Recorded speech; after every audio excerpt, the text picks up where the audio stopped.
So how do we find the molar mass of aluminum sulfate?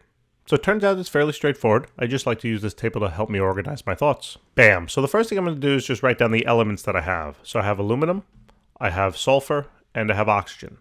Next is to write the number of atoms of each in this compound. So that's where the subscripts come into play. So at the bottom of aluminum, there is a 2. That means that there are 2 aluminum. Now in terms of sulfur, sulfur is part of sulfate, which is a polyatomic compound.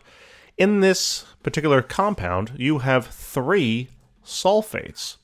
And there's 1 sulfate here, there's 1 sulfur, I should say, in each sulfate. And therefore, we can simply take the subscript of sulfur and multiply it by then the subscript of the sulfate to find the total sulfur, right?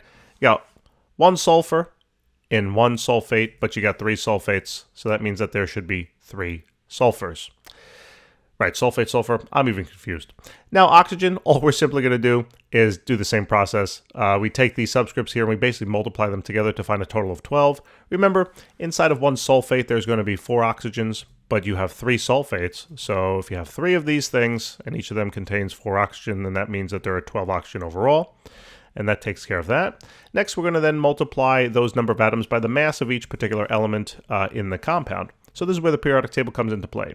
So we scroll on over here and we find the masses that we need. Now these masses down here will represent either gram per mole if you're finding molar mass or AMU if you're finding molecular mass. So aluminum is 26.98, sulfur is 32.07, and oxygen is about 16. So let's write them down. So 26, so we got 26.98.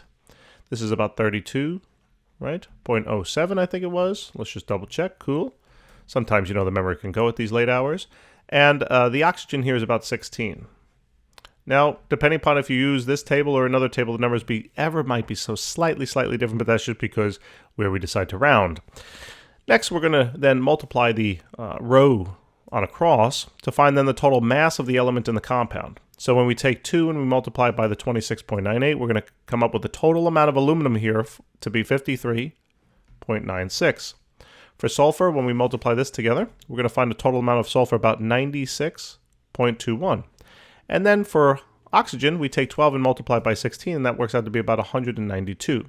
Next then, finally, to find then that total mass of the compound, all we have to simply now do is add up this column. See how nice and simple that is? So when we add that together, we get a value of about 342.17.